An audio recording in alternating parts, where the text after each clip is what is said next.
So, this area here was dominated by this massive tree. And this tree went up 30-40 feet and was knocking down cables, and the homeowner, my mother, was worried it was going to fall down, which it may well have done. So we cut that down, I don't know how long ago. There was three stems, one of them's underground. Cut that down about 2 months ago maybe, and that left an area here which was really just a tip. It was all just garbage underneath the ground, and it was completely unusable. It was all broken flagstones and mud and just a mess because the tree was here and you couldn't get in here. So I started the process by building this patio up here, because this was another sort of completely useless area, just hopeless. There's my there's the seat and roof garden that I built 2 years ago now. And over there is this matching one over there. I'll go and look at it, because the amazing thing about this is these roof gardens is that you just put some seeds on virtually nothing and they grow into this. It's absolutely amazing. I don't know how it works, but it's been there for 2-3 years. So there's some plants, alpines like these, that simply just don't need any assistance. They'll grow anywhere on anything. So back to this. This has taken me 6 weeks at least. I started off by relaying the stones, cutting them and laying them down and making this border. And then I thought I'd build a little feature. So there's a water feature, which is quite nice. It's lined with lime mortar, and it's got agates at the bottom. And then it seemed a bit odd on its own, so I built this wall here along the side. Before, this was just a mess again. It was all broken stuff, and I had to dig it all out and level it up. The wall itself will now be structurally better because there's no ivy growing in it and bringing it down. Then I thought, well, we might as well just keep going. So I built this wall here along the side. That was just a collapsing border before wild. Interesting thing about this for you stone fetishists is that I used virtually pure sand because I couldn't get any concrete, and that's about a 1 to 15, 1 to 20 mix, and it actually looks better than any other mix I've made. So that very, very low concrete mix can be aesthetically very pleasing.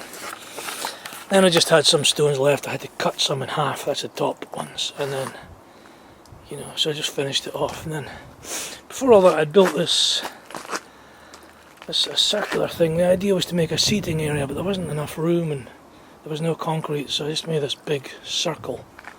And today I've just done this little bit of artwork there, little sun. So I think this might have a sundial. I might make the whole thing into a sundial. But basically, this is how you convert. This is where the tree used to be. It's a little alpine area now. This is how you convert, and I think that's going to be flowers, or I don't know what's going to be along here yet. But this is how you convert an area that was just unused. And I think the reason it was unused was in the past you didn't have your recycling centres, and underneath here was, under the ground, was old iron fireplaces, heaps and heaps of old bricks, old pots and pans. It was just a dump. So I've taken all of that out. I've dug it down 6 feet down to the clay, removed everything, and now we have this very ornate and pretty little area, albeit 6 to 8 weeks work to actually do all this. Blackbird seems to like it. So that matches in with all the other things I've done over the years. Raised beds, artificial walls, border areas, little sort of areas that weren't growing, and I've sort of built little pathways. And further up at the back, some of a wild area here. Some of my earlier attempts at building things like this little pathway here, not quite so sophisticated. I need to finish this off. I think it was the first thing I built was this raised bed here, and its matching friend over there. I built this pathway here with these boulders and that, just to make everything accessible. And the first wall I built was in this area here, which you can't see. This used to be a coal bunker. I need to get rid of all this. This is just my residual work stuff. But I cleared all that, and then I built this wall here.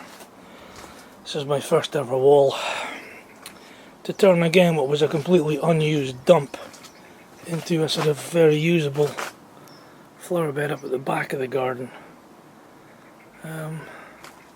And of course I relaid and rebuilt all this. You can see all the dates on things. 2020. So I made this slab last year. It's all fallen to bits.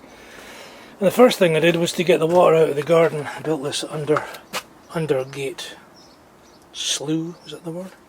You can see that says 2017. So that was probably the first thing I ever did. The other thing I've done, of course, inside the garage, and you can't see it inside the garage, is down at the end there. I've completely relaid the garage floor. I dug it, 6 feet deep, and put in tons and tons of concrete, because this garage was forever flooded, and the reason was that the water was coming up through the ground, and there was only a sort of 3-inch slab, and it was just coming up through the cracks and flooding the garage. But that's all been fixed now. As you can see, I've got just 1 or 2 tools in here, and that takes us up to date. I think on the most recent thing as well, we have I don't know if you can see that, it says 2021, and I've just painted a little sunny thing on it today. I needed something that was just a bit too grey. Fairly reflects in the sun. I don't know if that'll stick. If it doesn't stick, I'll need to chisel it out, and I'll sculpt a hole and then put resin in, gold resin, and it'll actually be embedded at that stage. So there we are. That's what I've spent all summer doing, and now hopefully I'll be able to stop building and get on my bike, get some exercise, because although this makes you quite strong, it plays havoc with your joints, and you're always tired and you eat too much because you're always trying to get energy back up.